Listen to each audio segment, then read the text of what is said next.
وينذر الذين قالوا اتخذ الله ولدا ما لهم به من علم ولا لآبائهم كبرت كلمة تخرج من أفواههم إن يقولون إلا كذبا فلعلك باخع نفسك على آثارهم إن لم يؤمنوا بهذا الحديث أسفا إنا جعلنا ما على الأرض زينة لها لنبلوهم أيهم أحسن عملا وإنا لجاعلون ما عليها صعيدا جرزا إن حسبت أن أصحاب الكهف والرقيم كانوا من آياتنا عجبا إذ أوى الفتية إلى الكهف فقالوا ربنا آتنا من لدنك رحمة وهيئ لنا من أمرنا رشدا۔ تعریف اللہ کے لیے ہے جس نے اپنے بندے پر یہ کتاب نازل کی اور اس میں کوئی ٹیڑھ نہ رکھی، ٹھیک ٹھیک سیدھی بات کہنے والی کتاب، کھری بات کہنے والی کتاب، تاکہ وہ لوگوں کو خدا کے سخت عذاب سے خبردار کر دے اور ایمان لا کر نیک عمل کرنے والوں کو خوشخبری دے دے کہ ان کے لیے اچھا اجر ہے جس میں وہ ہمیشہ رہیں گے، اور ان لوگوں کو ڈرا دے جو کہتے ہیں کہ اللہ نے کسی کو بیٹے بنایا۔ اس بات کا نہ انہیں کوئی علم ہے نہ ان کے باپ دادا کو تھا، اگر وہ باپ دادا کی بات کرتے ہیں۔ بڑی بات ہے جو ان کے منہ سے نکلتی ہے وہ محض جھوٹ بکتے ہیں۔ اچھا کہ اے محمد صلی اللہ علیہ وسلم شاید تم ان کے پیچھے غم کے مارے اپنی جان کھو دینے والے ہو اگر یہ اس تعلیم پر ایمان نہ لائے۔ اتنا دکھ اور درد تھا آپ کے دل میں لوگوں کے لیے کہ کاش لوگ مان جائیں۔ فرمایا لگتا ہے اپنی جان گھلا دو گے اگر نہیں مانیں گے۔ کیا ہم میں سے کسی کے دل میں ایسا درد ہے کہ کاش سب لوگ سمجھ جائیں اور میں ان کی خدمت کے لیے کچھ کر سکوں؟ واقعہ یہ ہے کہ جو کچھ سر و سلیمان بھی زمین پر ہے اس کو ہم نے زمین کی زینت بنایا ہے، جو کچھ زمین کے اوپر ہے یہ سب کیا ہے؟ زمین کا حسن، خوبصورتی، زینت۔ اور کس لیے ہے؟ تاکہ ان لوگوں کو آزمائیں، آزمائش کے طور پر کہ ان میں کون اچھے کام کرنے والا ہے، احسن عمل کرنے والا ہے۔ ہم سب کا امتحان ہے کہ اس دنیا میں رہتے ہوئے ہم اپنے اللہ کو کتنا یاد کرتے ہیں۔ آخرکار اس سب کو یعنی زمین کے اوپر جو کچھ ہے، خواہ ہمارے گھر ہیں یا باغ ہیں یا نعمتیں ہیں یا ہم خود ہیں، ان سب کو ہٹا کر ہم ایک چٹیل میدان بنا دینے والے ہیں۔ کیا تم سمجھتے ہو کہ غار اور قطبے والے ہماری کوئی بڑی عجیب نشانیوں میں سے تھے؟ جب وہ چند نوجوان غار میں پناہ گزین ہوئے اور انہوں نے کہا کہ اے پروردگار ہم کو اپنی رحمت خاص سے نواز اور ہمارا معاملہ درست کر دے، تو ہم نے انہیں اسی غار میں تھبک کر سال ہا سال کے لیے گہری نیند سلا دیا۔ پھر ہم نے انہیں اٹھایا تاکہ دیکھے کہ ان دونوں گروہوں کے درمیان کون اپنی مدت کا ٹھیک شمار کرتا ہے۔ یہ ہوا یہ کہ ہم ان کا اصل قصہ تمہیں سناتے ہی کس کی کہانی بیان ہونے لگی ہے۔ وہ چند نوجوان تھے جو اپنے رب پر ایمان لے آئے تھے۔ یہ چند نوجوانوں کی کہانی ہے جو ایمان لائے تھے، نوجوان، ینگ پیپل، اور ہم نے ان کو ہدایت میں ترقی بخشی تھی۔ ہدایت ملی، آنکھیں کھلی تو بہت آگے بڑھ گئے اس میدان میں۔ ہم نے ان کے دل اس وقت مضبوط کر دیے جب وہ اٹھے اور انہوں نے اعلان کر دیا کہ ہمارا رب تو بس وہی ہے جو آسمانوں اور زمین کا رب ہے، ہم اسے چھوڑ کر کسی دوسرے کو معبود نہ پکاریں گے، یعنی کسی اور کی بات نہ مانیں گے، اگر ہم ایسا کریں تو بالکل بے جا بات کریں گے۔ پھر انہوں نے آپس میں ایک دوسرے سے کہا، یہ ہماری قوم تو رب کائنات کو چھوڑ کر دوسرے خدا بنا بیٹھی ہے، یہ لوگ ان کے معبود ہونے پر کوئی واضح دلیل کیوں نہیں لاتے؟ آخر اس شخص سے بڑا ظالم اور کون ہو سکتا ہے جو اللہ پر جھوٹ باندھے؟ اب جب کہ تم ان سے اور ان کے معبودان غیر اللہ سے بے تعلق ہو چکے ہو تو چلو اب فلاں غار میں چل کر پناہ لو۔ یعنی چند نوجوان انہوں نے اپنا ایمان ڈکلیئر کر دیا کہ آج کے بعد بس ہم اللہ کی بات مانیں گے۔ تو ہوا کیا، ان کی اس بات سے پوری قوم ان کی دشمن ہو گئی اور ان کے قتل کے درپے ہو گئی۔ تو انہوں نے کیا کیا؟ ایمان کو نہیں چھوڑا، گھر بار چھوڑ دیے۔ کہتے ہیں کہ ایلیٹ کے بچے تھے، بہت انفلوئنشل پیپل کے بچے تھے کہ جو اپنے بچوں کے ہدایت پہ آنے سے گھبرا اٹھے، تو انہوں نے طرح طرح کی دھمکیاں دی، لیکن انہوں نے اپنے سارے عیش و عشرت کے سامان چھوڑے اور اللہ کے لیے اپنے گھروں کو چھوڑ کر ایک جنگل میں آ کر ایک غار کے اندر چھپ بیٹھے اپنا ایمان بچانے کے لیے۔ تھکا کے جب سو گئے تو کئی 100 سال سوئے رہے۔ تمہارا رب تم پر اپنی رحمت کا دامن وسیع کر دے گا اور تمہارے کام کے لیے سر و سامان مہیا کرے گا۔ اللہ تعالیٰ کا لاکھ لاکھ شکر ہے کہ اس نے ہمیں انسان بنایا، اس کا احسان ہے کہ اس نے ہمیں مسلمان بنایا، اپنی پہچان دی، زندگی کا معنی سمجھایا۔ یہ ساری نعمتیں جو اس نے ہمیں عطا کی، ان سب پر شکر لازم ہے، لیکن شکر کہتے کس کو ہیں؟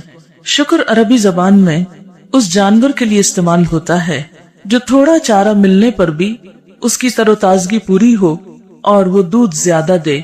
مثلاً مویشیوں میں سے جیسے گائے ہے، کوئی بھی نعمت خواہ وہ زیادہ ہو یا کم ہو، اس پر شکوے کی بجائے شکر ادا کرنا اور اللہ تعالیٰ کی طرف اپنی توجہ کرنا، اس کی طرف رجوع کرنا، ہر حال میں خوش رہنا، یہی دراصل شکر ہے۔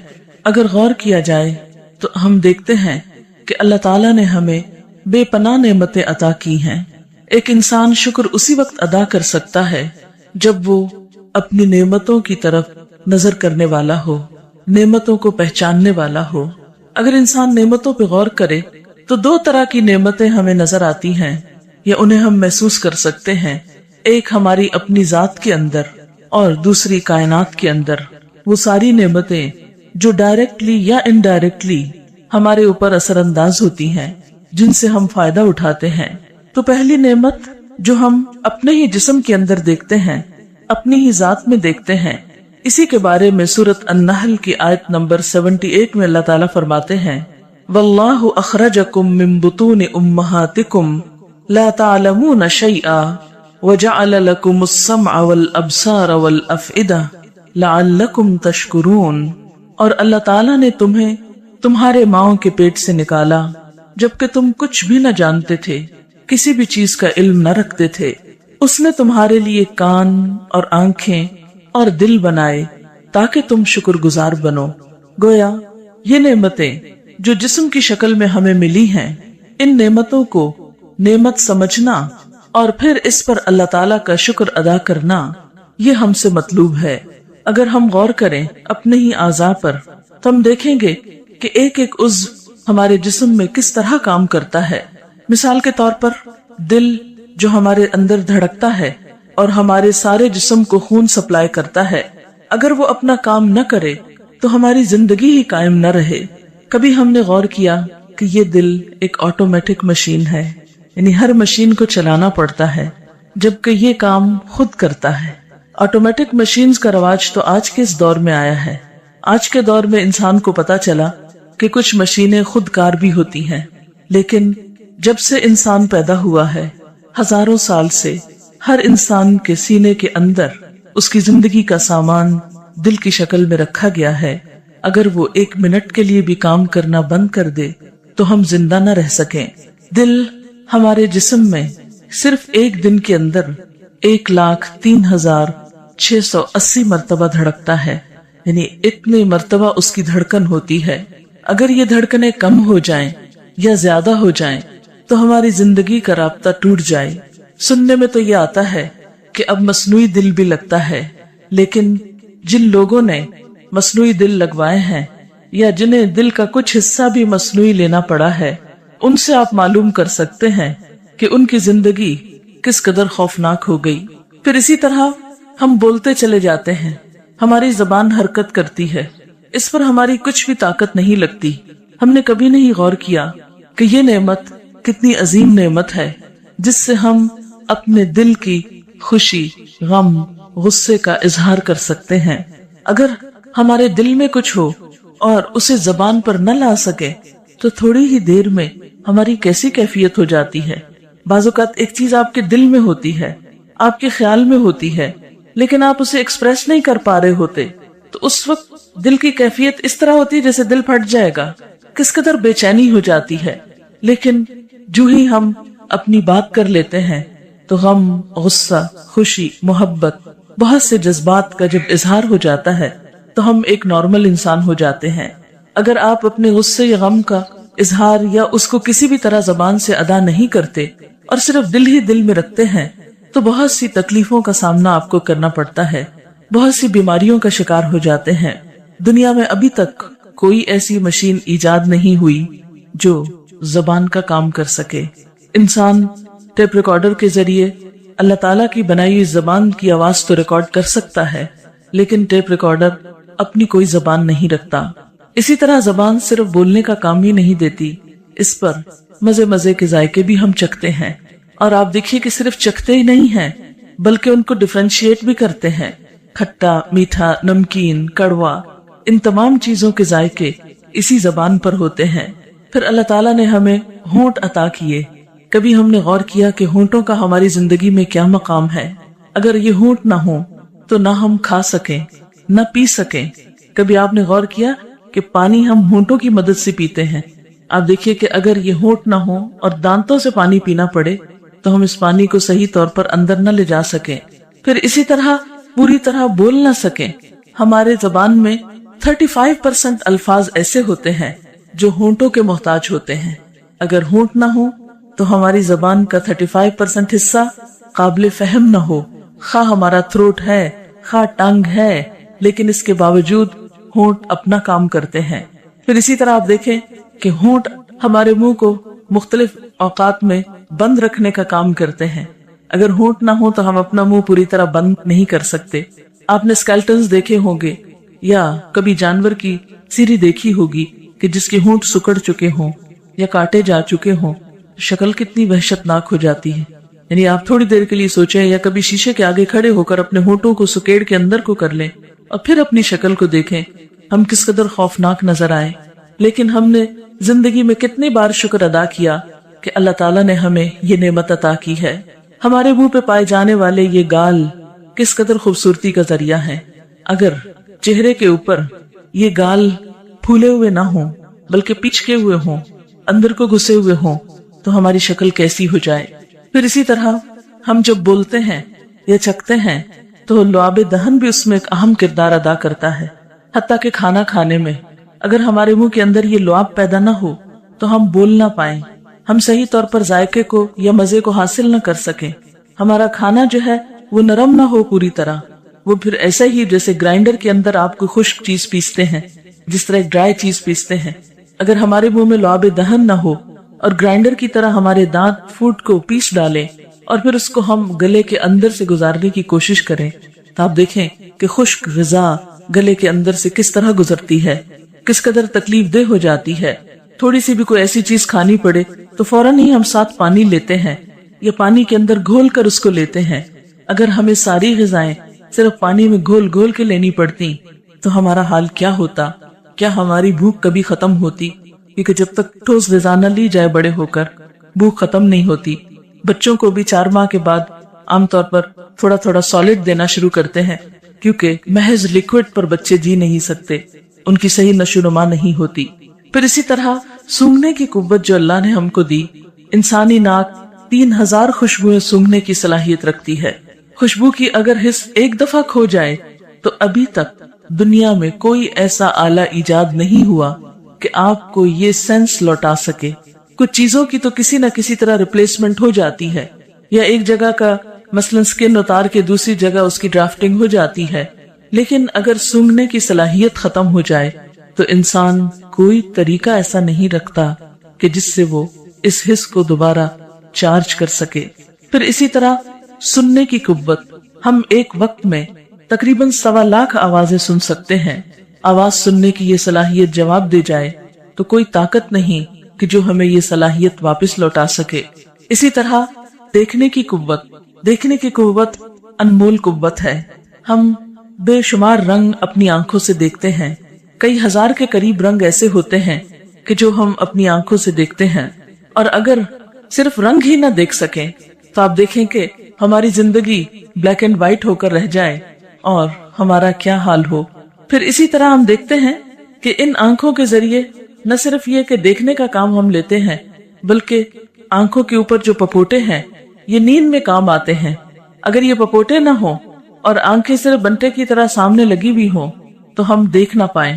آپ نے سنا ہوگا کہ ایک یونانی تاجر جس کا نام اوناسس ہے، دنیا کی سب سے بڑی جہاز ران کمپنی کا مالک تھا، زیتون کا کاروبار کرتا تھا، اسے دنیا کا امیر ترین شخص ہونے کا اعزاز حاصل تھا۔ امریکہ کی خاتون اول جیکولین کینیڈی سے اس نے شادی کی، لیکن بالآخر ہر انسان کی طرح دنیا سے رخصت ہو گیا۔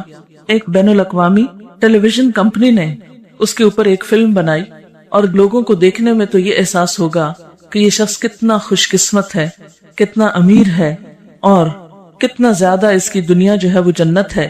لیکن اس فلم میں اس بات کا انکشاف کیا گیا کہ اوناسس کے پپوٹوں کے جو مسلز تھے وہ کام نہیں کرتے تھے، پپوٹوں کے اعصاب جواب دے گئے تھے، جس کی وجہ سے وہ اپنی آنکھیں نہیں جھپک سکتا تھا۔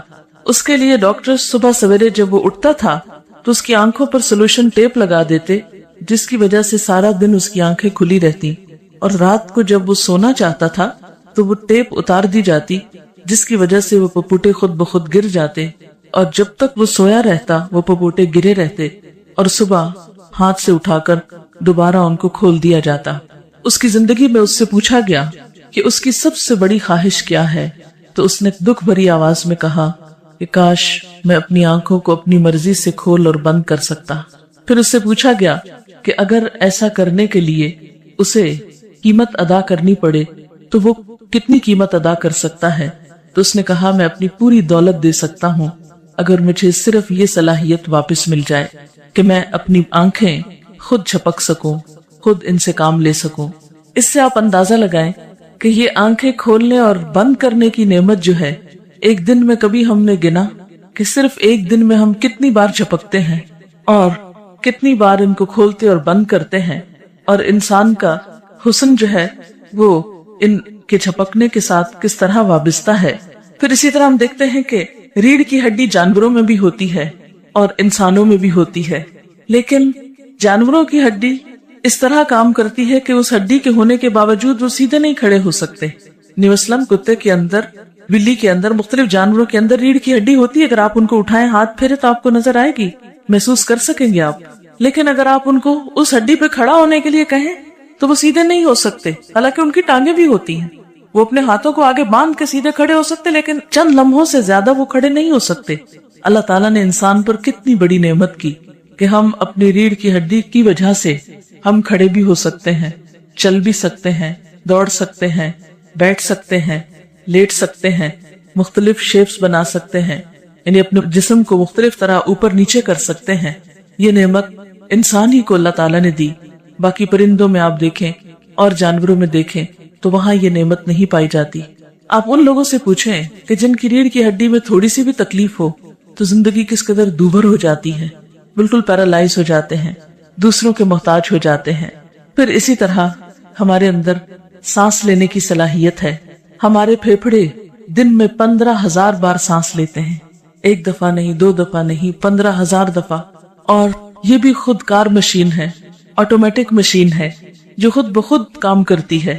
اگر ہمیں صرف اس کی قیمت ادا کرنی پڑے، آپ نے دیکھا ہوگا کہ جو لوگ خود سانس نہیں لے سکتے اور ان کو ریسپیریٹرز پہ رکھا جاتا ہے تو ایک ایک دن کا بل کتنا آتا ہے، اور جب نالیاں لگتی ہیں تو کس قدر تکلیف دہ عمل ہوتا ہے۔ اور پھر آپ دیکھیں کہ انسان پوری طرح ان نالیوں کے ساتھ نہ چل سکتا ہے، نہ کھا سکتا ہے، نہ اٹھ بیٹھ سکتا ہے، کس قدر زندگی ایک عذاب ہو کر رہ جاتی ہے۔ لیکن ہم نے کبھی اس نعمت کا شکر ادا نہیں کیا۔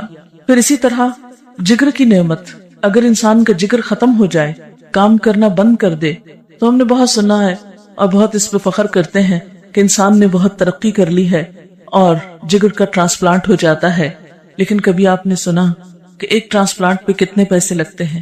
نیند جیسی نعمت اگر ہماری زندگی سے ختم ہو جائے تو ہمارے دن اور رات برابر ہو جائیں، ہماری زندگی قائم نہ رہ سکے، لیکن ان ساری نعمتوں کو اپنے جسم کے اندر پا کر ہم اللہ کا کتنا شکر ادا کرتے ہیں، ہم کتنا غور کرتے ہیں کہ یہ سب کچھ ہمیں ہمارے رب نے دیا۔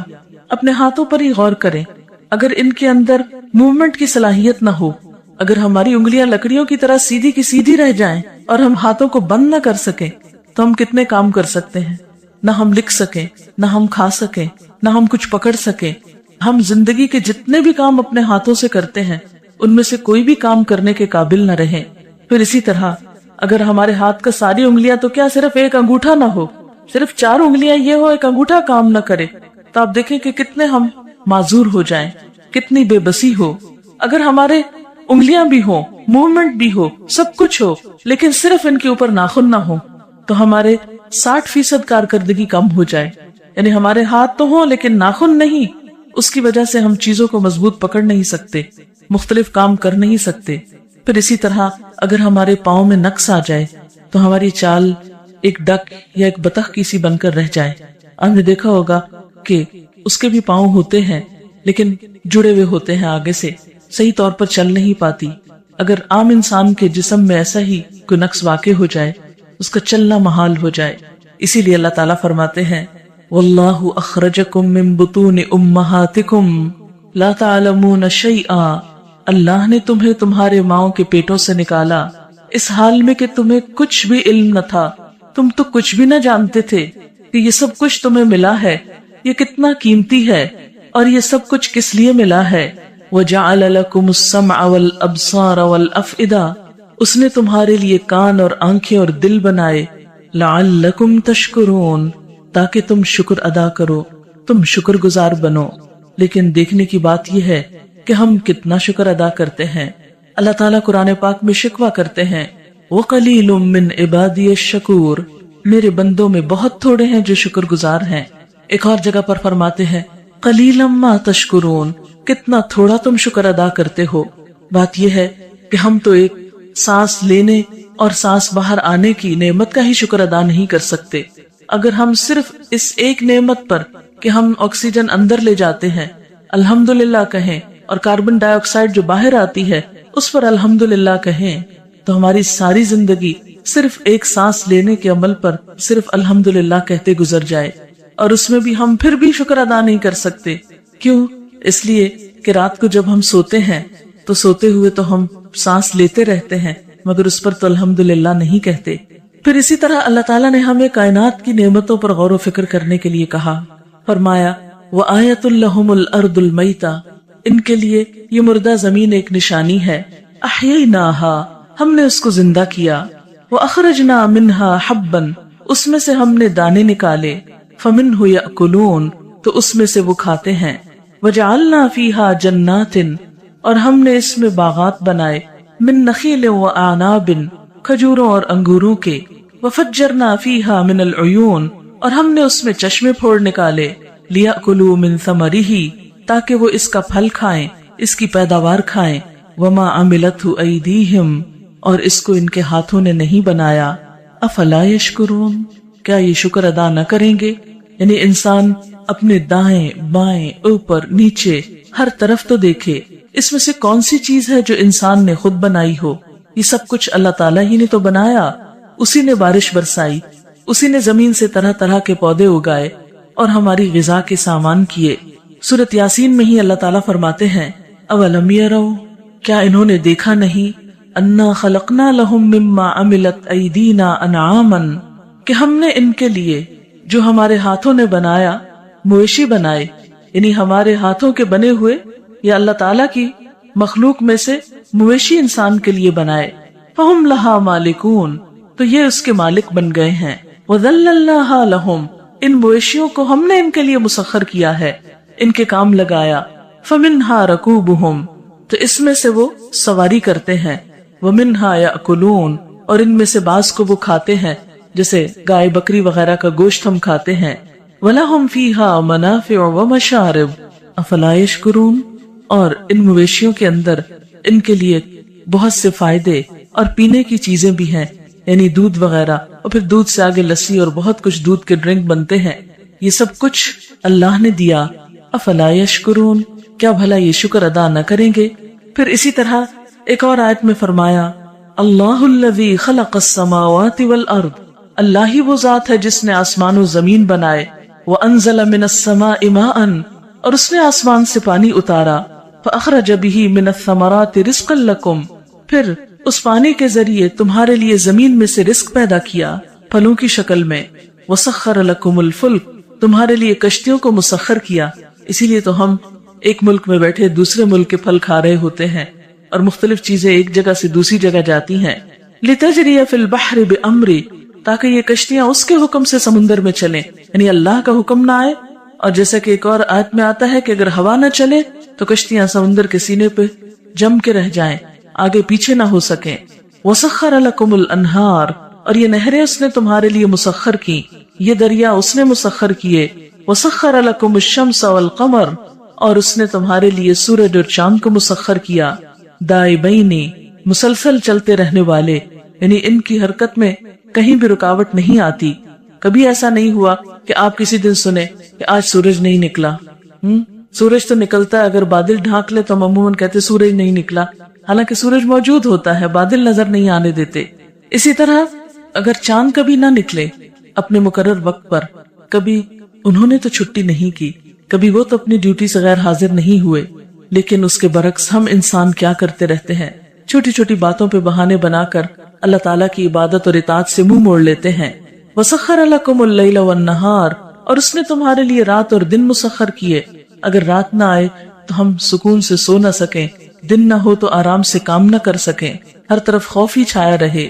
وَآتَاكُم مِّن كُلِّ مَا سَأَلْتُمُوهُ، اور اس نے وہ تمہیں سب کچھ عطا کیا جس کا تم نے اس سے سوال کیا۔ وَإِن تَعُدُّوا نِعْمَةَ اللَّهِ لَا تُحْصُوهَا، اگر تم اللہ کی نعمتوں کو گننا چاہو تو گن نہیں سکتے، شمار نہیں کر سکتے۔ ان الانسان لظلوم کفار، یقیناً انسان بڑا ہی ظالم اور ناشکرا ہے، یعنی یہ ساری نعمتیں اللہ تعالیٰ سے پاتا ہے اور پلٹ کر اسی کو یاد نہیں کرتا، اسی کا شکر ادا نہیں کرتا۔ پھر اسی طرح اللہ تعالیٰ ہم سے پوچھتے ہیں قل ارأیتم ان جعل اللہ علیکم اللیل سرمدا، ان سے کہو اگر اللہ تعالیٰ اس رات کو تمہارے لیے ہمیشہ کا بنا دے، یعنی تمہاری زمین پر ہمیشہ ہمیشہ کے لیے رات ہو جائے، الی یوم القیامہ، قیامت کے دن تک، من الہ غیر اللہ، اللہ کے سوا کون الہ ہے، یاتیکم بدیاء، جو تمہارے پاس روشنی لائے، یعنی اگر اللہ تمہاری رات کو دن میں نہ بدلے تو روشنی کون لا سکتا ہے؟ افلا تسمعون، تم سنتے نہیں ہو؟ قل ارأیتم ان جعل اللہ علیکم النہار سرمدا الی یوم القیامہ، کہہ دیجئے کہ اگر اللہ تعالیٰ تمہارے دن کو قیامت تک قائم رکھے، یعنی دن دن ہی رہے، من الہ غیر اللہ، اللہ کے سوا کون الہ ہے، یاتیکم بلیل، جو تمہارے پاس رات لے آئے، تسکنون فیہ، کہ تم اس میں سکون پاؤ، افلا تبصرون، کیا تم دیکھتے نہیں ہو؟ ومن رحمتہ، اور اس کی رحمت میں سے ہے، جعل لکم اللیل والنہار لتسکنوا فیہ، کہ اس نے تمہارے لیے رات اور دن بنائے کہ تم اس میں آرام کرو، وَلِتَبْتَغُوا مِن فَضْلِهِ، اور تاکہ تم اس کا فضل تلاش کرو، وَلَعَلَّكُمْ تَشْكُرُونَ، اور تاکہ تم شکر ادا کرو۔ لیکن سوچنے کی بات یہ ہے کہ ہم کتنا شکر ادا کرتے ہیں، ان نعمتوں کو کس قدر اللہ کی طرف سے سمجھتے ہیں اور کس قدر ہم اس کو یاد کرتے ہیں۔ اور بات یہ ہے کہ اگر انسان شکر گزار ہوتا ہے تو یہ چیز اس کو خود فائدہ دیتی ہے، اگر ان چیزوں پر انسان اللہ تعالیٰ کا شکر گزار نہ ہو تو اس میں اللہ تعالیٰ کا کچھ بھی نقصان نہیں۔ ایک حدیث قدسی میں آتا ہے کہ اللہ تعالیٰ بندوں سے یہ کہتے ہیں کہ اگر تمہارے سارے لوگ سب سے زیادہ شکر گزار انسان کی طرح ہو جائیں تو میری بادشاہت میں کچھ بھی اضافہ نہیں کرتے، اور اگر تم اول آخر جن و انس سارے کے سارے سب سے زیادہ ناشکر بدکار انسان کی طرح ہو جاؤ تو میری بادشاہت میں کسی قسم کی کوئی کمی نہیں کر سکتے۔ حقیقت یہ ہے کہ شکر ادا کرنا انسان کے اپنے ہی فائدے میں ہے، اور ناشکری کرنا خود انسان ہی کے لیے نقصان دہ ہے۔ اللہ تعالیٰ فرماتے ہیں وَمَن شَكَرَ، جس نے شکر ادا کیا، فَإِنَّمَا يَشْكُرُ لِنَفْسِهِ، تو وہ اپنے ہی نفس کے لیے شکر گزار ہوتا ہے، اس کے شکر کا فائدہ خود اسی کو پہنچتا ہے۔ وَمَن كَفَرَ، اور جس نے ناشکری کی، فَإِنَّ رَبِّي غَنِيٌّ كَرِيمٌ، تو میرا رب بے نیاز ہے، بڑا عزت والا ہے۔ یعنی انسانوں کی ناشکری سے اس کا کچھ بھی نقصان نہیں ہوتا۔ ہاں، اگر انسان شکر گزار ہوتا ہے تو اللہ تعالیٰ اس بندے کی قدردانی فرماتے ہیں اور اسے اپنی نعمتوں سے مزید نوازتے ہیں۔ پھر اس میں ہم دیکھتے ہیں، ایک حدیث میں آتا ہے ایک شخص کے بارے میں کہ جو اللہ تعالیٰ کی نعمتوں کا شکر گزار تھا، تو اللہ تعالیٰ اس پر کس طرح اپنی نعمتوں کی مزید فراوانی فرما رہا تھا۔ عن ابی ہریرہ ان النبی صلی اللہ علیہ وسلم قال، حضرت ابو ہریرہ رضی اللہ تعالیٰ عنہ سے روایت ہے کہ نبی صلی اللہ علیہ وسلم نے فرمایا، بینما رجل یمشی بفلاۃ من الارض، اس دوران کے ایک شخص زمین کے ایک حصے میں جا رہا تھا، ایک کھلی جگہ پہ جا رہا تھا، فسمع صوتا فی سحابۃ، تو اس نے بادل میں سے ایک آواز سنی، اسق حدیقۃ فلان، کوئی کہہ رہا تھا، یعنی بادل کو کہہ رہا تھا جاؤ فلاں کے باغ کو، فلاں کے کھیت کو سیراب کرو۔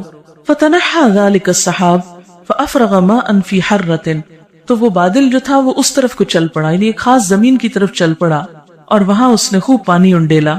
تو یہ شخص کہتا ہے کہ میں اس بادل کے پیچھے پیچھے جاتا ہوں اور جس شخص کا وہ کھیت ہے اس سے پوچھتا ہوں کہ اے شخص بتاؤ تم اپنے کھیت میں کیا کرتے ہو، کہ میں نے اس بادل میں یہ آواز سنی۔ آپ کو معلوم ہے نا کہ بادلوں کے اوپر فرشتے مقرر ہوتے ہیں، اور فالمدبرات امرا، وہ اللہ کے حکم سے ان ساری چیزوں کی تدبیر کرتے ہیں کہ کہاں بادل جائیں، کہاں برسیں، کہاں نہ برسیں، کہاں کیا ہو۔ تو بسا اوقات اللہ تعالیٰ ایسی آوازوں کو بندوں کو بھی سنوا دیتے ہیں۔ تو بہرحال اس کھیت والے نے یہ بتایا کہ اے بندے، تو نے میرا نام کیوں پوچھا ہے؟ کیونکہ پہلے تو اس نے اس کا نام پوچھا تو دیکھا تو یہ وہی نام ہے جو بادل میں سے سنا گیا۔ پھر پوچھتا کہ تم یہ کیوں پوچھتے ہو؟ اس نے کہا کہ میں نے اس طرح یہ آواز سنی ہے، تم مجھے یہ بتاؤ کہ تم اس باغ کا کرتے کیا ہو؟ تو اس نے کہا کہ اس میں سے جو بھی پیداوار آتی ہے میں اس کے 3 حصے کرتا ہوں، ایک حصہ اپنے لیے اور اپنے گھر والوں کے لیے، ایک حصہ صدقہ خیرات کے لیے، اور ایک حصہ پھر اسی باغ کے اندر استعمال کے لیے، یعنی پھر اسی میں سے بیج اس کے اندر ڈال دیتا ہوں، اسی کی خدمت میں استعمال کرتا ہوں۔ تو بات یہ ہے کہ اللہ تعالیٰ کا شکر انسان کیسے ادا کرے، یعنی شکر ادا کرنا اگر انسان کے لیے فائدہ مند ہے تو پھر شکر ادا کرنے کا طریقہ کیا ہے؟ شکر دل، زبان اور اعضاء سے ہوتا ہے۔ دل کا شکر یہ ہے کہ نیکی اور بھلائی کا ارادہ کرے، اچھے اچھے منصوبے بنایا کرے، اچھی اچھی باتیں سوچا کرے، خیر اور بھلائی کے خواب دیکھا کرے، اور تمام مخلوق کا بھلا چاہے۔ تمام مخلوق کون کون ہے اس میں؟ الحمدللہ رب تو مخلوقات کیا ہیں؟ عالمین، جو بھی اللہ نے کریٹ کیا ہے ان سب کا بھلا چاہے۔ زبان کا شکر یہ ہے کہ اللہ کی تعریف کرتا رہے، ذکر کرتا رہے۔ اعضاء کا شکر یہ ہے کہ اللہ کی نعمتوں کو اس کی اطاعت میں استعمال کرے اور ان سے گناہ کی مدد کرنے سے پرہیز کرے، یعنی گناہ کے کام کرنے سے۔ اعضاء کا شکر کیا ہے کہ اپنے ہاتھوں کو، پاؤں کو، سارے جسم کے اعضاء کو اللہ کی اطاعت میں، فرما برداری میں استعمال کریں اور گناہ کے کاموں میں ڈالنے سے پرہیز کریں۔ مثلا آنکھوں کا شکر یہ ہے کہ اگر کسی مسلمان کا کوئی عیب دیکھا ہے تو اس کی پردہ پوشی کرے۔ کبھی سوچا اس طرح آپ نے کہ یہ شکر گزاری ہے؟ ہم یہ تو کہتے ہیں آنکھوں کا شکر یہ ہے کہ انسان درخت دیکھ کر اللہ کی تعریف کرے، لیکن یہ نہیں سوچتے کہ یہی آنکھیں صرف درخت نہیں دیکھتی یا پھول نہیں دیکھتی، پھولوں سے زیادہ کانٹے دیکھتی ہیں، ایسی چیزیں دیکھتی ہیں جو ہمیں پسند نہیں، تو پھر ان کو دیکھ کر انسان پردہ پوشی کرے۔ کسی کا عیب، اچھا اب آپ دیکھیں کہ میڈیا کے اس دور میں کیا ہو رہا ہے۔ آپ نے کبھی سین دیکھے ہوں گے، کبھی بم بلاسٹ ہوتا ہے تو کیسے انسانوں کے اعضاء اور ایسی چیزیں دیکھی اور دکھائی جاتی ہیں کہ جن کی حرمت ہے، جن کو کیا کرنا چاہیے؟ ڈھانپ دینا چاہیے۔ میت کی بھی حرمت ہوتی ہے، میت کا کوئی عیب دیکھے تو کیا کرنا چاہیے؟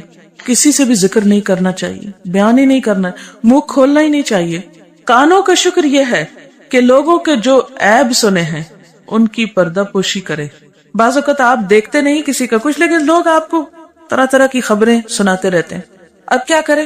صرف ایک کان استعمال کرے اور پھر اس سے بھی اندر نہ ٹھہرنے دے، دوسرے سے نکالے اور اپنے کام میں لگ جائے، یعنی منہ تک اٹکنے نہ دے، ادھر سے جا کے یہاں نہ رہے، ادھر سے نکلے۔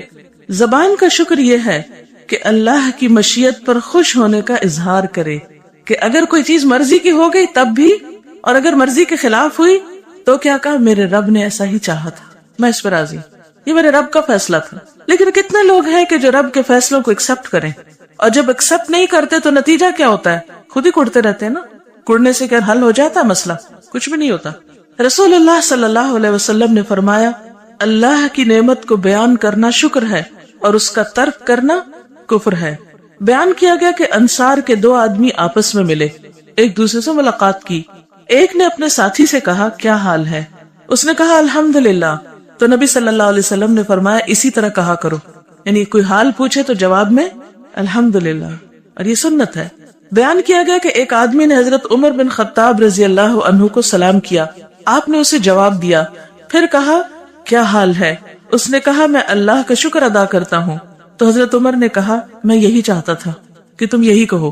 سلف ایک دوسرے سے حال پوچھا کرتے تھے اور مقصد ان کا اللہ کا شکر ادا کرنا ہوتا تھا، دوسرے کا حال ہی نہیں معلوم کرنا۔ بلکہ آپ کسی کا حال کیوں پوچھتے ہیں؟ بس ایسے تکلفاً، رسماً، عادتاً، کبھی اپنی خود کو نمایاں کرنے کے لیے بھی، کہ لوگ کہیں کہ کتنا کیئرنگ ہے، کہ اس نے تو ہمارا حال پوچھا تھا اور دوسرے تو پوچھتے ہی نہیں، یا یہ ثابت کرنے کے لیے کہ دوسرے نہیں پوچھتے میں پوچھتا ہوں۔ تو یہ سارے مقاصد فاسد ہیں، ان کی بجائے یہ سننے کے لیے کہ دوسرا کہے الحمدللہ، اور خاص طور پر ایسے لوگوں کو پھر حال اور پوچھے جو الحمدللہ کہیں علی کل حال۔ آپ کو معلوم ہے کہ نبی صلی اللہ علیہ وسلم پر اگر تکلیف ہوتی یا کوئی چیز انہیں ناپسند ہوتی تو اس موقع پر بھی کیا کہتے، الحمدللہ علی کل حال، اور اگر کوئی نعمت ملتی تو فرماتے الحمدللہ بنعمتہ تتم الصالحات، اللہ ہی کے فضل سے ساری نعمتیں تمام ہوتی ہیں، ہر چیز مکمل ہوتی ہے۔ شکر ادا کرنے کا موقع دینا کسی کو، یعنی کسی کا حال پوچھنے سے غرض کیا ہو کہ دوسرے کو اللہ کا شکر ادا کرنے کا ایک موقع فراہم کیا جائے۔ حضرت ابو عبد الرحمن حبلی انہوں نے کہا، جب کوئی آدمی کسی کو سلام کہتا ہے اور اس سے پوچھتا ہے کیا حال ہے، اور دوسرا جواب دیتا ہے میں تیرے سامنے اللہ کی شکر گزاری کرتا ہوں، تو بائیں طرف والا فرشتہ دائیں طرف والے سے کہتا ہے تو اس کو کس طرح لکھے گا؟ آپس میں بھی ایک دوسرے سے پوچھتے ہیں، جب کام کر رہے ہوتے ہیں نا دو لوگ مل کے، تو ایک دوسرے سے پوچھتے اچھا تم کیسے کر رہے ہو، تم کیسے کر رہے ہو؟ وہ کہتا ہے میں اس کو حمد کرنے والوں میں لکھوں گا، شاکرین میں لکھوں گا، اللہ کی تعریف کرنے والوں میں لکھوں گا۔ ابو عبداللہ سے جب پوچھا جاتا تمہارا کیا حال ہے، تو وہ کہتے میں تیرے سامنے اور اللہ کی ساری مخلوق کے سامنے اس کا شکر ادا کرتا ہوں۔ اب ورائٹی ہے نا، جس کے دل میں جتنا شکر ہوگا، جیسا ہوگا، وہ اتنے ہی خوبصورت لفظ بول کے اتنے ہی محبت بھرے انداز میں اللہ کا شکر ادا کرے گا۔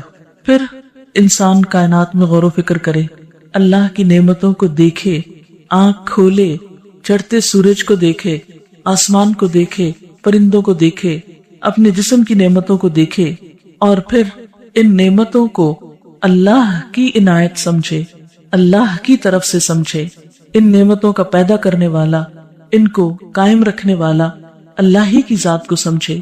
گویا اللہ کی پہچان ان نعمتوں کے ذریعے، اس کی کائنات کی نشانیوں کے ذریعے، اور خود اس کی اپنی ذات کے اندر پائی جانے والی چیزوں کے ذریعے۔ پھر اس کی نعمتوں کا شکر ادا کرنے کا دوسرا طریقہ یہ ہے کہ انسان ان نعمتوں کو اسی کام میں لگائے جس کام میں لگانا اللہ تعالیٰ کو پسند ہے۔ مثال کے طور پر جس باغ والے کی مثال دی گئی ہے، اس پر اللہ تعالیٰ کا انعام کیوں تھا؟ اس لیے کہ اس کی زندگی ایک بیلنسڈ اور ایک معتدل زندگی تھی۔ وہ اپنے پیسے کو اپنے ہی کام کاروبار میں پھر لگا رہا تھا جو اس کی دنیا کی ضرورت تھی۔ وہ اپنے باغ سے نکلنے والی آمدنی سے، پیداوار سے خود بھی فائدہ اٹھا رہا تھا، اپنے گھر والوں، بال بچوں، رشتہ داروں اور انسانوں پر خرچ کر رہا تھا، اور اسی میں سے وہ اللہ کی اس مخلوق پر بھی خرچ کر رہا تھا جو ضرورت مند ہے، محتاج ہے، جن کا حصہ اللہ نے دراصل ہمارے مال میں رکھ دیا ہے۔ تو یہ شکر ادا کرنے کا ایک بہترین طریقہ ہے کہ انسان جس نے نعمت دی اس کے نام پر بھی خرچ کرے، اس کے حکم کے مطابق بھی خرچ کرے، یعنی اپنی ذات پر، اور پھر دنیا کا حصہ بھی نہ بھولے، کیونکہ جس دنیا میں انسان رہتا ہے اگر اس کے لیے خرچ نہیں کرتا تو اس دنیا سے مزید وہ پھر حاصل نہیں کر سکتا۔ مثلا اگر کوئی پیسہ انویسٹ نہیں کرتا تو بزنس کیسے کر سکتا ہے؟ اگر کوئی شخص بیج ڈالتا نہیں تو فصل نکل کیسے سکتی؟ پانی نہیں لگاتا تو فصل کیسے نکل سکتی؟ اس لیے دنیا میں بھی خرچ کرنا، دنیا کی ضروریات پر خرچ کرنا، تاکہ انسان اپنی زندگی کو ایک آسان طریقے سے، بہتر طریقے سے بسر کر سکے، یہ بھی اللہ تعالیٰ کا شکر ادا کرنا ہے۔ پھر یہ کہ ان نعمتوں کو اس کی پسند کے مطابق خرچ کرے جس نے ہمیں یہ نعمتیں عطا کی ہیں۔ آپ دیکھیے کہ مثلاً اس نے ہمیں آنکھیں عطا کی تو ہم اپنی آنکھوں کو اللہ کی نافرمانی کے کاموں میں استعمال نہ کریں۔ اس نے ہمیں زبان دی، ہم اپنی زبان کو اللہ کی نافرمانی کے بول میں استعمال نہ کریں۔ اس نے ہمیں سننے کی طاقت دی، ہم اس سماعت سے اللہ کی نافرمانی کی چیزیں نہ سنیں، جو چیزیں اس کو ناراض کرنے والی ہیں وہ مت سنیں۔ اسی طرح اللہ نے ہمیں دل دیا، اس دل میں حسد، بغض، نفرت، بخل اور ایسے جذبات نہ رکھیں کہ جس سے اللہ کی ناراضگی آتی ہو۔ پھر اسی طرح اس دل میں اللہ کی محبت ہو، اللہ کی یاد ہو، اور نہ صرف یہ کہ پھر دل میں یاد ہو بلکہ شکر ادا کرنے کا ایک طریقہ ذکر بھی ہے۔ یعنی پہلا درجہ فکر کا ہے، غور و فکر کا، دوسرا درجہ ذکر کا ہے، اور تیسرا درجہ ان نعمتوں کو اللہ کی راہ میں استعمال کرنے کا ہے۔ جو شخص ان نعمتوں کو بہترین طریقے پر استعمال کرتا ہے اور ان کا حق دیتا ہے، اللہ تعالیٰ اس سے راضی ہوتا ہے۔ اور اگر کوئی شخص ان نعمتوں کو اللہ کی مرضی کے مطابق استعمال نہیں کرتا اور اللہ کی مخلوق پر اور مخلوق کے فائدے پر استعمال نہیں کرتا بلکہ ان نعمتوں کو ضائع کرتا ہے، تو وہ ان کی ناقدری اور ناشکری کرتا ہے۔ نعمتوں کی ناقدری کیا ہے، ناشکری کیا ہے؟ اس میں ایک بات تو یہ آتی ہے کہ انسان ان نعمتوں کو اللہ کی نافرمانی میں استعمال کرے۔ پھر اسی طرح ناشکری کا ایک طریقہ یہ بھی ہے کہ ان نعمتوں کو ضائع کر دے۔ آپ دیکھیں کہ ہم بہت سی نعمتوں کو ضائع بھی کرتے ہیں۔ مثلاً کھانا کھائیں، جو اللہ نے آپ کو رزق دیا ہے اس کو شکر کر کے کھائیں، اللہ کا نام لے کر کھائیں، کھانے کے بعد اللہ کا نام لیں، اور اس کے ساتھ ساتھ اس کو ضائع نہ کریں۔ بہت سے لوگوں کو یہ دیکھا گیا ہے کہ کچھ کھائیں گے اور کچھ ویسٹ کر دیں گے۔ تھوڑا سا پانی پیا باقی گرا دیا، تھوڑا سا دودھ پیا باقی نالی میں بہا دیا، اسی طرح کچھ کھانا کھایا اور کچھ بن میں جا پھینکا۔ ایک سروے کے مطابق ایک بڑی مقدار ہمارے ملک میں کھانے کی جو ہے وہ صرف ضائع ہوتی ہے۔ یعنی کھیت سے اٹھنے سے لے کر آپ دیکھیں کہ ہمارے ملک میں ابھی تک ایسے انتظامات نہیں کہ ہم جو کچھ ہماری زمینیں اگاتی ہیں اس کو واقعی ہم سنبھال بھی سکیں۔ آپ اگر مثلاً کینو کے موسم میں ایسے علاقوں میں جائیں جہاں کینو اگتے ہیں تو سڑکوں کے کنارے آپ کو گلے سڑے کینو کے ڈھیر نظر آئیں گے۔ کیوں؟ اس لیے کہ ان کو وہاں سے فیکٹری تک لے جانے، مارکیٹ تک لے جانے کا کوئی انتظام نہیں ہوتا۔ وہ لگتے ہیں، تیار ہوتے ہیں، اس پر محنت ہوتی ہے اور پھر وہ وہیں پر گل سڑ کر ختم ہو جاتے ہیں۔ اسی طرح آم کے موسم میں جب آندھیاں آتی ہیں اور آم گر جاتا ہے تو بہت سا پھل ضائع ہو جاتا ہے۔ اس کو صحیح طور پر استعمال کرنے کا ہمیں طریقہ نہیں آتا، صرف اپنی کاہلی، لا علمی، نا تجربہ کاری کی بنا پر ہم بہت سی غذاؤں کو ضائع کر دیتے ہیں۔ پھر اسی طرح جب مختلف چیزیں تیار کی جا رہی ہوتی، پکانے کے دوران آپ دیکھیں کہ مثلاً ہم خواتین ایک روٹی ہی پکاتی ہیں تو اس میں بھی آپ نے دیکھا ہوگا کہ کس قدر آٹا ضائع کرتی ہیں۔ خشک آٹا کتنا ضائع ہوتا ہے، کچھ برتنوں کے ساتھ لگ کے کتنا دھل جاتا ہے، نالیوں میں جم جاتا ہے اور ان کو بلاک کرتا ہے۔ کچھ جو ہے وہ جلا کے خراب کر دیتے ہیں، کچھ پھر یہ ہے کہ کھانے میں اس کو کچھ کھاتے ہیں اور کچھ کنارے اتار کے پھینک دیتے ہیں، اور وہ نہ جانوروں کے کام آتے ہیں نہ کسی اور کے، وہ واپس ویسٹ میں یا بن میں چلے جاتے ہیں۔ یہ بھی نعمتوں کی ناقدری ہے، ناشکری ہے۔ اسی طرح پہننے میں، اسی طرح مثلاً بجلی ہے، پانی کا استعمال ہے، یہ بھی اللہ کی نعمتوں میں بہت بڑی نعمتیں ہیں، لیکن ہم بسا اوقات ان کی بھی قدر نہیں کرتے۔ دن میں بعض اوقات لائٹیں جلتی رہتی ہیں، ہمیں پرواہ نہیں ہوتی، ہم کہتے ہیں لو اتنی بھی کیا کنجوسی، دے دیں گے بل جو آئے گا۔ اسی طرح کمرے میں خود موجود نہیں ہے، پنکھا چل رہا ہے، لائٹ جل رہی ہے، یہ چھوٹی چھوٹی نعمتیں ہیں کہ جن کا بعض اوقات ہم یہ سوچ کر کہ کون سا ہماری جیب سے جاتا ہے۔ اسی طرح اپنی صلاحیتیں، جسمانی طاقتیں، ذہنی قوتیں، ذہنی صلاحیتیں، ان کو بھی ہم اللہ تعالیٰ کے شکر گزاری میں کتنا استعمال کرتے ہیں۔ مثلاً اللہ نے ہمیں زبان دی، ہم دنیا بھر کی باتیں کرتے ہیں، اللہ کا ذکر کتنا کرتے ہیں، ہماری زبان پر اللہ کی تسبیح کتنی ہوتی ہے۔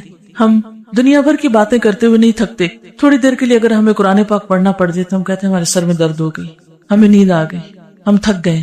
پھر اسی طرح آپ دیکھیں کہ ہم سارا بازار گھوم آتے ہیں، ہم نہیں تھکتے، لیکن نماز پڑھتے ہوئے ہم تھک جاتے ہیں۔ کھڑے ہو کے نہیں پڑھیں گے، بیٹھ کے پڑھیں گے، تھوڑی سی پڑھیں گے اور اس میں کچھ بھی اللہ کو یاد نہیں کریں گے اور کام چلتا کریں گے۔ کیا یہ اللہ کی نعمتوں کی شکر گزاری ہے؟ اللہ تعالیٰ نے سارا دن ہمیں دنیا کے فائدے اٹھانے کے لیے دیا ہے کہ کھاؤ پیو سو جاگو جو چاہو کرو، لیکن 5 وقت دن میں میرے پاس حاضر ہونا ہے۔ لیکن ہم میں سے کتنے لوگ ہیں جو خوشی خوشی اس کے پاس حاضر ہوتے ہیں، جو خوشی خوشی نماز پڑھتے ہوں؟ ہم میں سے بہت سے لوگ مجبوری کے مارے کہ ہائے ہمیں سزا نہ ملے اس لیے فرض پورا کر دیتے ہیں۔ یہ تو محبت کی بات نہیں، یہ تو شکر گزاری نہیں۔ شکر گزاری تو اس طرح ہوتی ہے کہ انسان محسن کے انعام کو، محسن کی نعمت کو خوشی سے لے، اس کی قدردانی کرے اور اس پر زبان سے، دل سے اور اپنے عمل سے اس کا شکریہ ادا کرے۔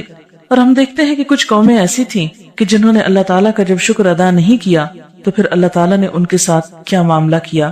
اس معاملے میں قوم سبا جو ہے وہ ہمارے لیے ایک عبرتناک پیغام اپنے اندر رکھتی ہے۔ اللہ تعالیٰ فرماتے ہیں لَقَدْ كَانَ لِسَبَإٍ فِي مَسْكَنِهِمْ آیَةٌ جَنَّتَانِ عَنْ يَمِینٍ وَشِمَالٍ۔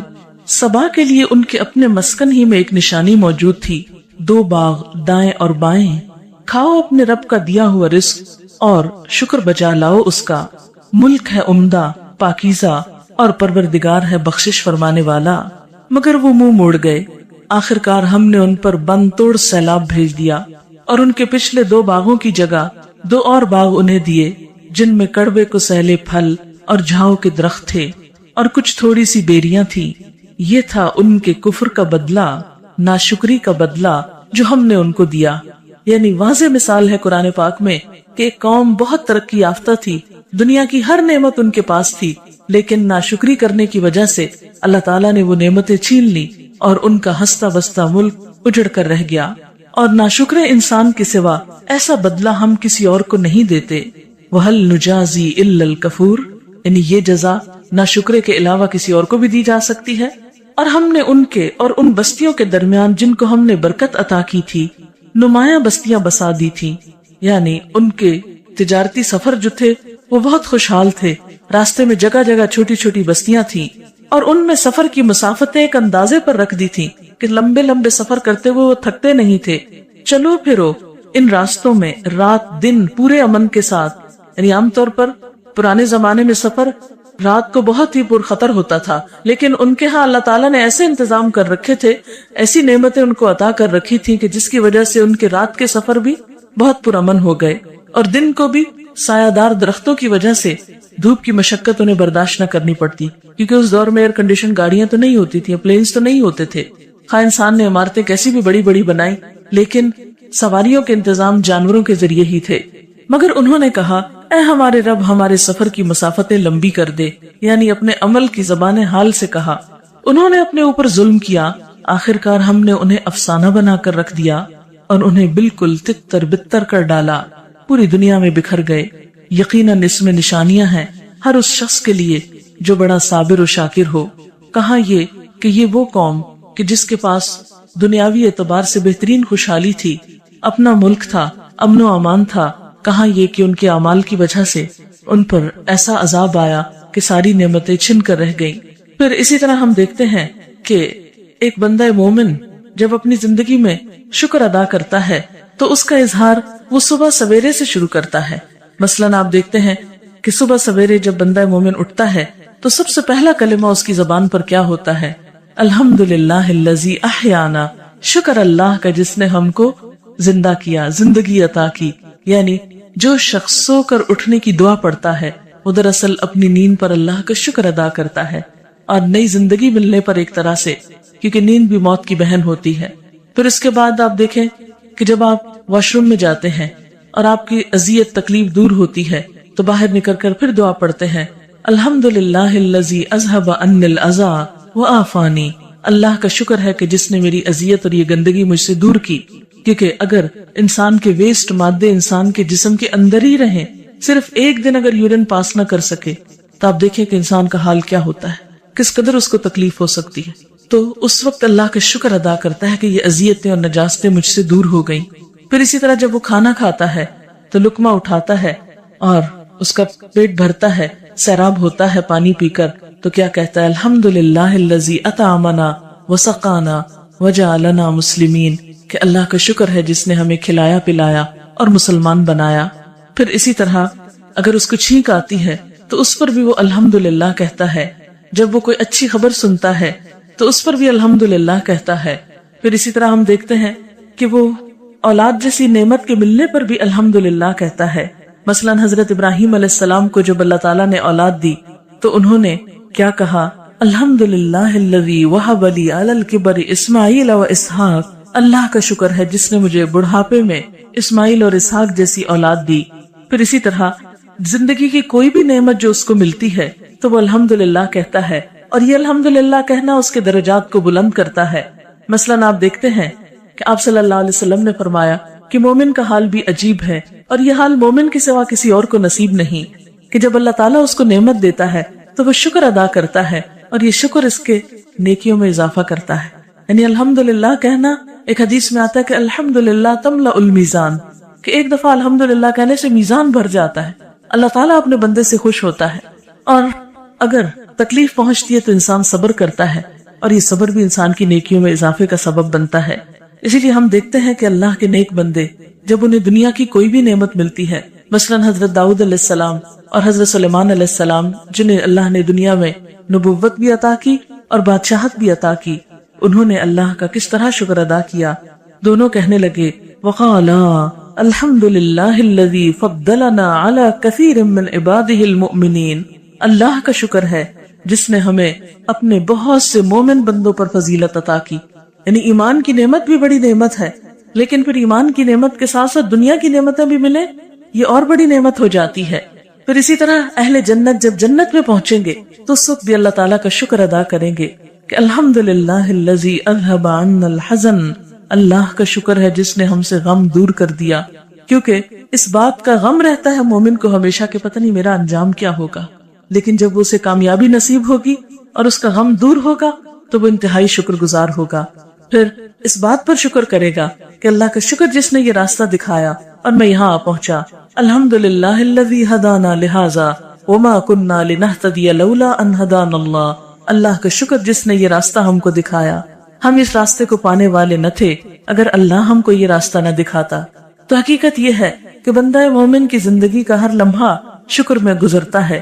اسی لیے ہم دیکھتے ہیں کہ قرآن پاک کی سب سے پہلی آیت کیا ہے؟ بسم اللہ کے بعد الحمدللہ رب العالمین. سب تعریف، سب شکر اللہ کے لیے ہے جو رب العالمین ہے، یعنی ساری نعمتیں اسی کی دی ہوئی، سارا شکر بھی اسی کے لیے ہونا چاہیے. اور الحمد کہنا جو ہے اس کے بارے میں آتا ہے کہ الحمد رأس الشکر. الحمد کہنا ہی شکر کی اصل ہے. یعنی شکر کیسے ادا کیا جائے؟ زبان سے الحمد کہہ کر. اور ایک اور جگہ پر آتا ہے ما شکر اللہ عبد لا یحمدہ. وہ بندہ اللہ کا شکریہ ادا نہیں کرتا جو اس کی حمد و ثنا نہیں کرتا. یعنی جس بندے کے منہ سے الحمدللہ نہیں نکلتا وہ بندہ شکر گزار ہی نہیں ہے. تو الحمد دراصل اللہ تعالیٰ کی تعریف بھی ہے، اس کی نعمت کا اعتراف بھی ہے، اور اس کا زبان سے اظہار بھی ہے. پھر حضرت انس رضی اللہ تعالیٰ عنہ سے روایت ہے کہ ان اللہ لیرضی عن العبد. اللہ اس بندے سے راضی ہو جاتا ہے ان یأکل الاکل، کہ وہ کوئی چیز کھاتا ہے، فیحمدہ، تو اللہ کا شکر ادا کرتا ہے، علیہا، اس نعمت پر، او یشرب الشرب، یا پانی کا گھونٹ بھی پیتا ہے، فیحمدہ علیہا، تو اس پر بھی اللہ کا شکر ادا کرتا ہے. ایسا ہی بندہ اللہ کی رضا پاتا ہے، اللہ تعالیٰ کی خاص رحمت میں ہوتا ہے. اور اگر بندہ ان ساری نعمتوں کو پا کر ناشکری کے ساتھ دنیا سے جاتا ہے تو وہ اللہ تعالیٰ کا تو کچھ نہیں بگاڑتا، لیکن اپنا بہت بڑا نقصان کر کے چلا جاتا ہے. آپ دیکھیے کہ ہم اللہ کی اتنی نعمتیں پا کر اللہ تعالیٰ کو کیا دے سکتے ہیں؟ اللہ تعالیٰ نے ہم سے یہ نہیں کہا پیسے دو مجھے، یہ جو میں نے آنکھیں دی ہیں پیسے نکالو اس کے. اسے پیسے نہیں چاہیے، تو بادشاہ ہے کائنات کا، اسے پیسے کیا کرنے؟ اس نے یہ بھی نہیں کہا کہ آؤ میری خدمت کرو، آ کے مجھے کچھ کھلاؤ پلاؤ اور میرے آگے کھڑے رہو، یا کچھ بنا کے دو، تم آسمان کوئی بنا کے دے، کوئی زمین بنا کے. اسے نہیں چاہیے، وہ تو سب کچھ خود بنا لیتا ہے. اسے ہماری نہ کوئی خدمت چاہیے، نہ پیسہ چاہیے، کچھ نہیں چاہیے. وہ صرف ہمیں آزما رہا ہے، دیکھ رہا ہے کہ یہ سب کچھ پا کر ہمارا دل کدھر کو جھکا ہوا ہے، ہم اس کی یاد کتنی اپنے اندر رکھتے ہیں، ہماری زبان کیا بولتی ہے. یہی دراصل ہمارا امتحان ہے، یہی ہم سے مطلوب ہے. اور اگر ہم اللہ کا شکر ادا کرتے ہوئے جائیں تو یہ شکر ادا کرنا ہمارے اپنے دلوں کو ٹھنڈک بخشتا ہے، اپنے دلوں کو سکون اور خوشی عطا کرتا ہے، اور اللہ تعالیٰ کی رضا کا سبب بنتا ہے. اللہ تعالیٰ سے دعا ہے کہ وہ ہمیں اپنی رضا سے نوازے اور ہمیں اپنے شکر گزار بندوں میں شامل کر لے.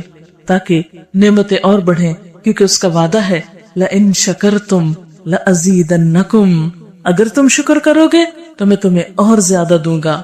جیسے ایک حدیث میں آتا ہے کہ دو لوگ آئے حضور صلی اللہ علیہ وسلم کے پاس کچھ لینے کے لیے۔ ایک شخص آیا تو آپ کے پاس اس وقت بس ایک کھجور تھی، آپ نے جب اس کو کھجور تھی تو بہت بگڑا کہ لو کھجور دیتے ہو مجھے، ناراض ہو کے چلا گیا، آپ خاموش ہو گئے۔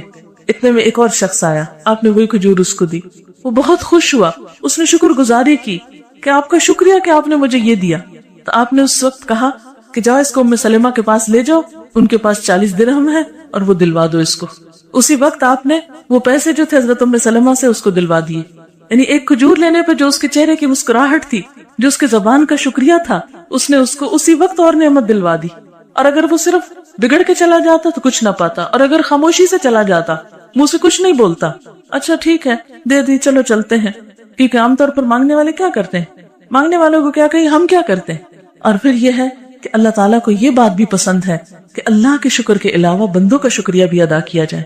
بندوں کی طرف سے کوئی احسان ہو، کوئی خیر ملے، کوئی بھلائی ہمیں نصیب ہو، کسی بھی طرح کی کسی سے کوئی ہمیں خیر نصیب ہو، اس پر اس کا شکر ادا کرنا بھی لازم ہے۔ اسی لیے اللہ تعالیٰ فرماتے ہیں انشکر لی ولوالدیک، میرا شکر ادا کرو اور اپنے والدین کو شکر ادا کرو، کیونکہ ان کا احسان سب سے بڑھ کر ہوتا ہے۔